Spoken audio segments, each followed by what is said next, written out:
Hello everyone and welcome back to the channel. This is Hunter from Outtenastrophotography. Join me tonight as we're going ghost hunting in the night sky. We're going to be investigating the Ghost of Cassiopeia. No, we're not really going ghost hunting, even though it is approaching spooky season here very soon. But there is kind of a ghost that's located in the constellation of Cassiopeia that is a little bit of a tricky one for astrophotographers because there is a very bright star right in the vicinity of it, and it's actually one of the main reasons why this nebula even exists, because of a star called Navi. What, you don't know what Navi is? You know, the little fairy? Hey, listen! Not now, Navi. No, it's a different Navi. It's a very bright blue star that gives a lot of issues to a lot of astrophotographers because it causes some massive halos when doing some long-term exposures. But hopefully we're going to be doing it very nicely tonight and not have those issues, as I do have a nice filter that I will be using this, and we're going to be composed of doing something known as an HaOiiiRGB, which meaning is I'm going to be capturing hydrogen alpha, oxygen 3, but I'm also going to be capturing a little bit of some RGB, mostly in the star aspect, to kind of give it that nice natural color. But I have done this target roughly about 2.5 years ago, so it's definitely a good time to revisit it, especially now that I live in a much darker site here. And now that the moon is starting to go away, we're at the last quarter, so we're going to be switching things over still to broadband here very soon, which I'm very excited for. Another large broadband target that I'm going to be capturing here hopefully sometime next week when we start to get a little bit of some better weather still. So let's first get into the details of what the Ghost of Cassiopeia is. The Ghost of Cassiopeia, or better known as IC59 and IC63, are two reflection-emission nebulae located in the constellation of Cassiopeia. They are both very close to the bright star Navi, or known as Gamma Cassiopeiae, and both nebulae can be easily photographed in the same field of view using a telescope or a camera lens. IC59 and 63 are not easy targets for beginner astrophotographers because the nebula is dark, faint, and in the presence of a gigantic bright star so close to the object that it can make it a little bit tricky to process. On top of that, 59 and 63 are home to hydrogen alpha gases, which is either required of an HA dual band filter or dark skies to be seen. This pairing of nebulae is located approximately 610 light years away from Earth with a magnitude of about 10. So here is what we're going to be working tonight equipment wise. We are going to be still using my Explorer Scientific 102mm triplet refractor with a focal length at about 714mm at about an f7, but I will be still using my Starfield Optics 0.8x reducer flattener, so it puts it down to about 571 at f5.6. And of course, going to be using the AM5 strain weighing gear on top of my homemade pier. Imaging tonight, we'll be using, of course, my ZWO ASI 2600 MC Pro one-shot color camera. Inside of the filter drawer here, going to be using two separate filters. Going to be using the Optolong L Quad Enhance for the RGB aspect. And of course, we'll be using the Optolong L Ultimate, which is an airband filter, 3 nanometers of hydrogen alpha and oxygen 3, controlled by the ASI Air Plus. Guiding tonight, we'll be using the 60mm SV Boni guide scope with the ZWL ASI 120 Mini. Now, with all that said, before we go ahead and start doing our initial setup for tonight, we're going to talk about our sponsor to the page, Outten Astro Prints. Are you ready to take your astrophotography to the next level? At Outten Astro Prints, we've got the perfect 3D printed solutions to enhance your stargazing experience. Welcome to Outten Astro Prints on Etsy, your go-to shop for custom 3D printed accessories designed specifically for astrophotography. We know that capturing the beauty in the night sky requires more than just a great camera. It requires the right tools and setup, from cable management solutions for your deep sky cooled cameras to mounts for your mini computers or accessories that are designed to make your astrophotography setup smoother and more efficient. Each product is crafted from durable PETG material built to withstand the extremes of hot, cold, and dew-filled nights, but also designed to handle the toughest conditions so you can focus on capturing those breathtaking celestial moments without worrying about your gear. Whether you're an amateur stargazer or a seasoned astrophotographer, Outten Astro Prints has a little something for everyone as we continue to grow our selection.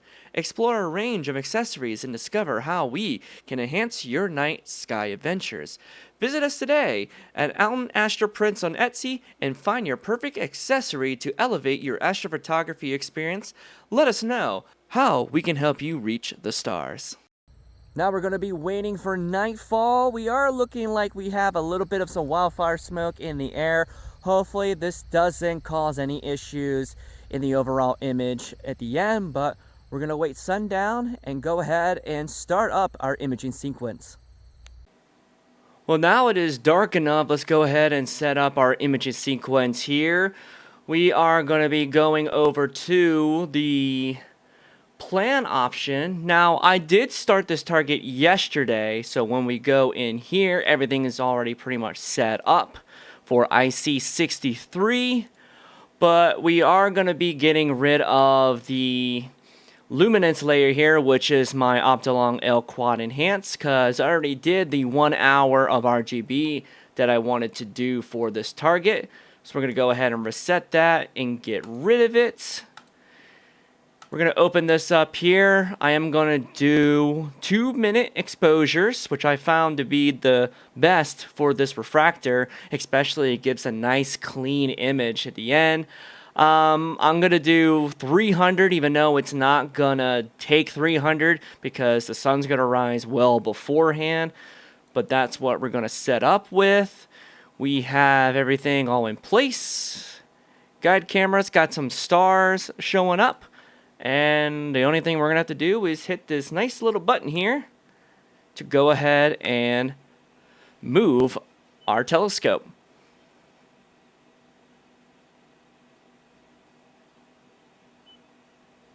Alright, we have found our target. Then the next thing we're going to do is the calibration of the mount, which will take about 2 to 3 minutes at most. Let it do its thing before we start our imaging process. Alright, we have done the calibration for the mount. It's going to settle itself here and begin guiding, and then I'll switch over to doing an autofocus routine to make sure our stars are nice and pinpoint. And when you go back into the guide scope, you see this big bright star here. That is Navi we got to deal with. So waiting for that to settle, and then I'll start kicking in for the autofocus routine for the HaOiiRGB filter that we have. Now we kicked off the autofocus routine, which will also take about another minute or so.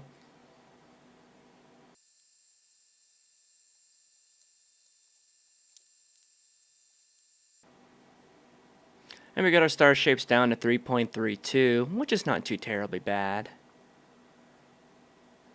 Now the last thing to do is wait for things to settle, and we start imaging our first image. Alright, we're about to have our first image here beginning to roll in. Guiding is actually pretty decent right now at about 0.5 arc seconds. And let's see what the first image will look like. There we go. We can see a little bit of the ghost structure right here.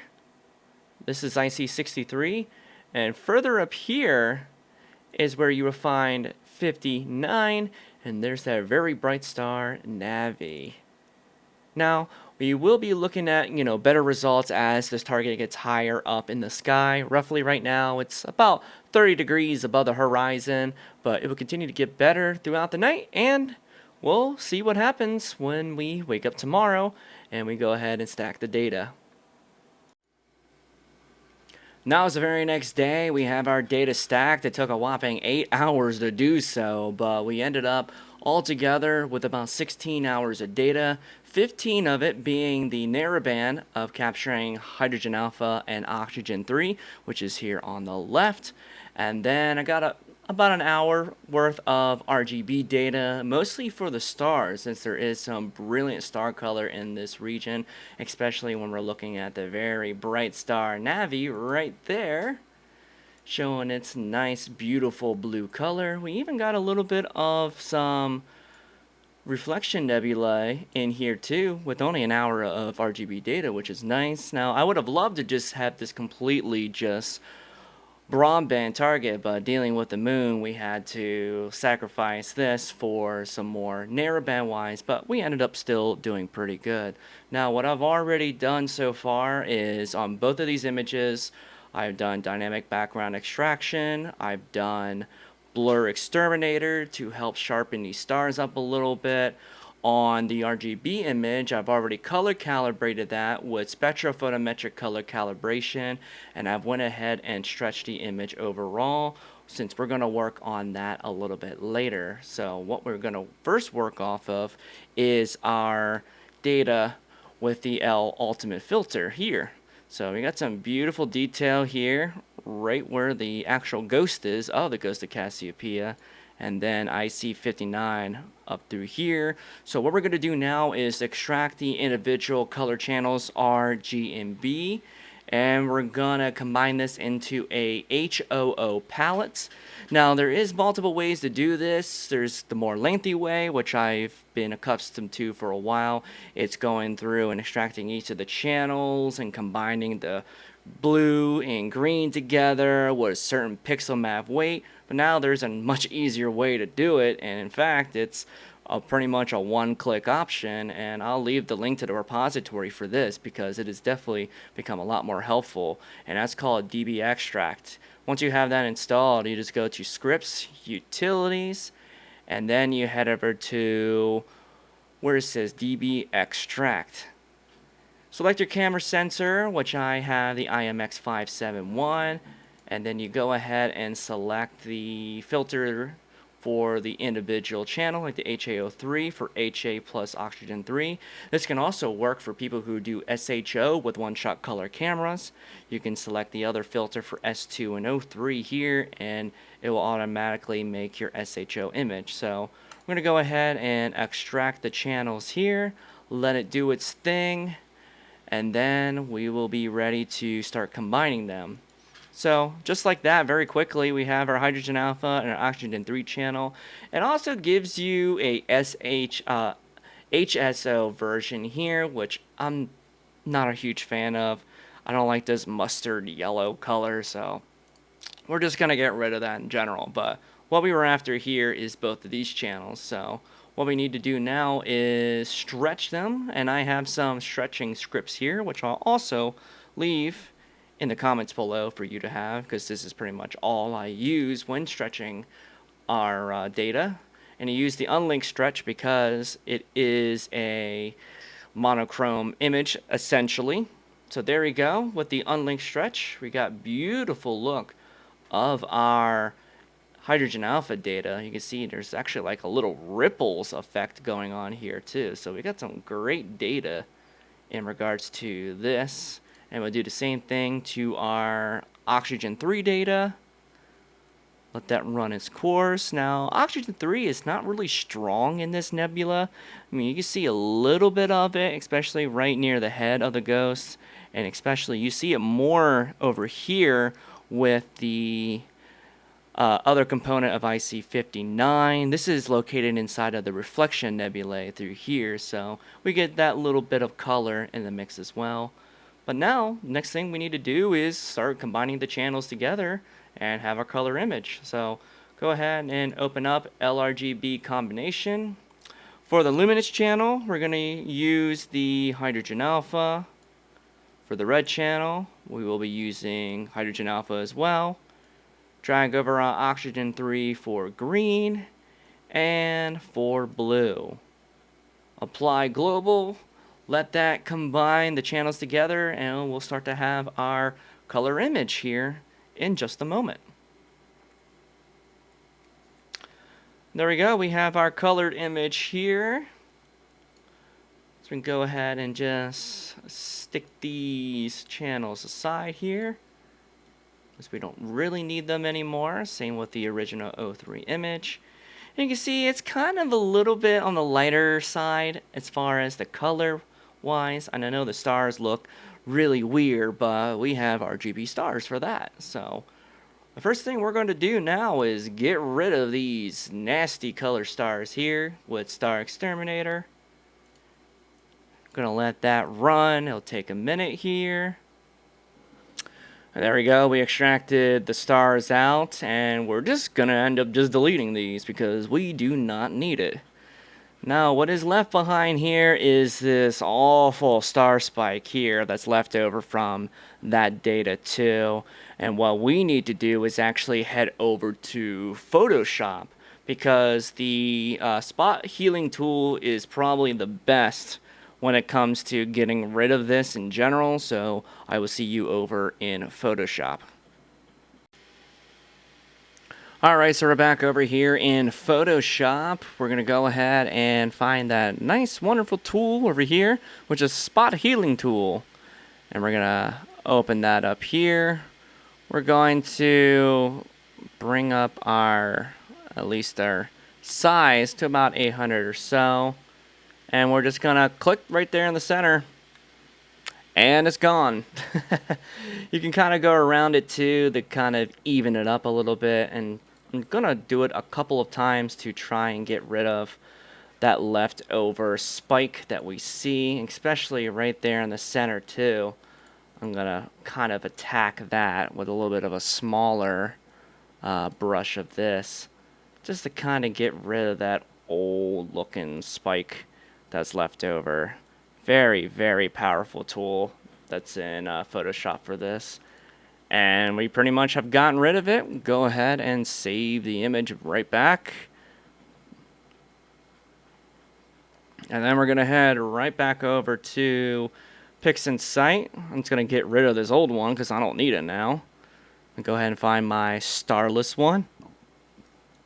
And there we go.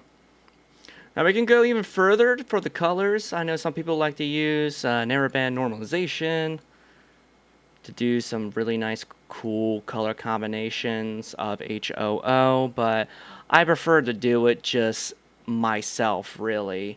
But before we really start digging into the colors, we need to take care of this noise here first off and do a little bit of some sharpening.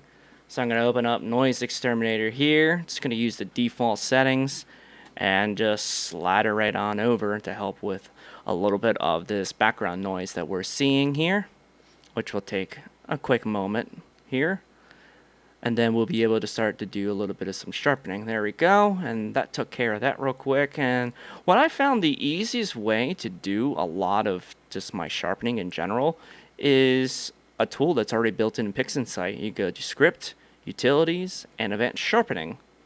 And I just use the default settings for this. Let it do its thing. It will go through the multi-scale linear transform. It'll do like several different layers, and it makes its mask all together for it. There we go. And see, that already looks fantastic right off the bat. Now we just got to fix a lot of this color, because hiding in the background too is actually a lot of hydrogen alpha, but we want to make sure that we capture, well, and make sure we get a lot of that nice red color for this. So we're going to go ahead and head over to our range mask. I'm going to go ahead and start making our mask through here.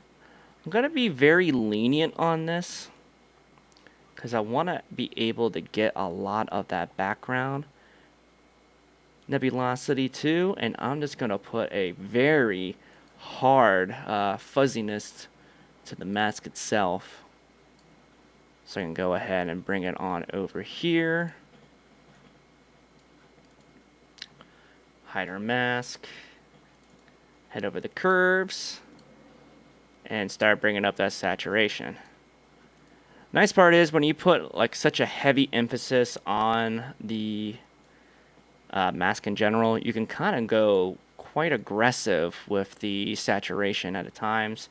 You just gotta do it in increments for the most part. You can also add a little bit of some hues and some contrast here, just like that. Messing with the RGBK. We're going to add just more of the red channel in itself, since this is a very strong region for it. There we go.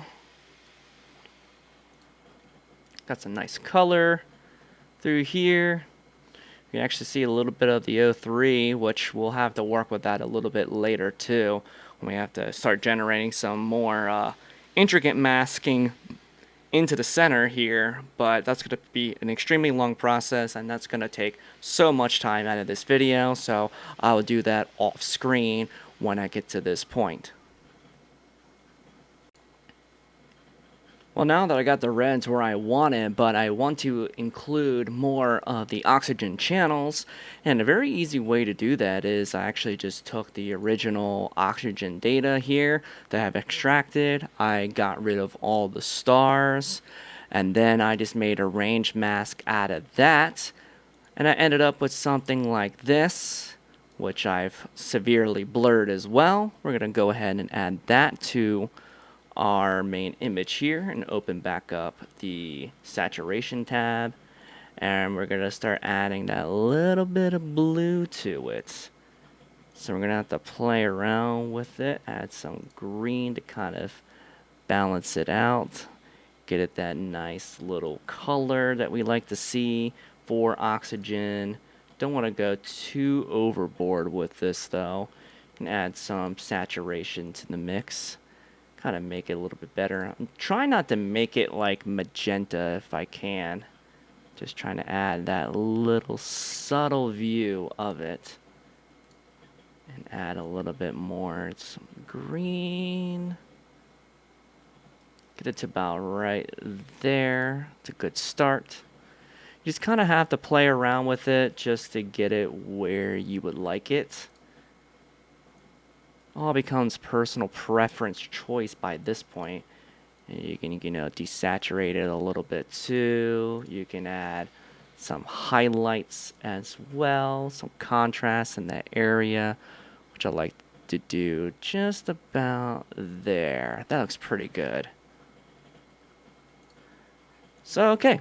So we got some more detail here in our image, and we start to bring out more of that reflection and oxygen data that we captured as well. We're just going to go through a little bit more, start working on the background in general, and then we're going to move over to working on the stars. So after I got the background to where I like it, let's go ahead and bring up our stars image here. I'm going to go ahead and do some star exterminator. Bring out those nice, wonderful color stars to bring it over to our main image. Alright, there's our stars. We're going to go ahead and start taking care of any blue that we see. You can just use SCNR, but I really like using this modified version of it. We're going to do it to the background layer here, let it do its thing to remove any green that may be hidden inside the stars, since green stars does not exist. We're going to do the same thing in the invert too, so outside of the hues you can still see some green in here, and then we'll do the same motion all over again to get rid of that green. Alright. Next thing we're going to do with the stars is run a star mask so we can add a little bit more of some saturation to our stars, just to kind of really start making them shine and be nice and colorful. Just go over to processes, all processes, and then go ahead and find star mask. And I just use the default setting as well. You can scale it up or scale it down however you like.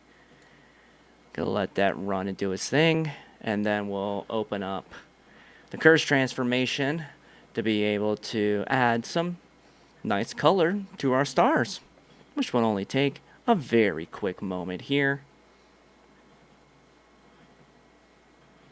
There we go, we have our star mask. Go ahead and bring it over to our image here. Go ahead and open up our curves transformation, real-time preview, and I'm gonna really zoom in just on these areas here so I know how much color I'm really putting into this.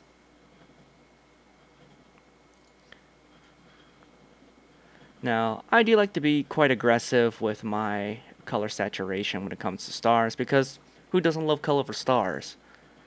There we go. We have our stars image ready to go. We have our background image that's ready to go. Let's go ahead and combine them. So we gotta go ahead and rename these. We have the starless image. We just name it a starless. Rename our stars as stars. And then I have a combination script to rescreen the stars back in here, which I'll leave down in the description so you can use it as well. Go ahead and create a new image.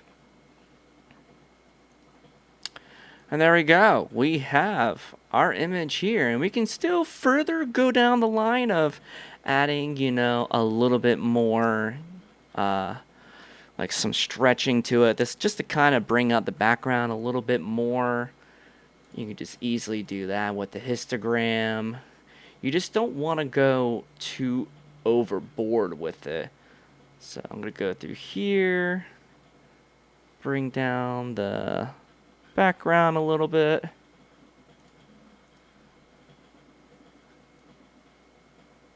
Just got to play around with it.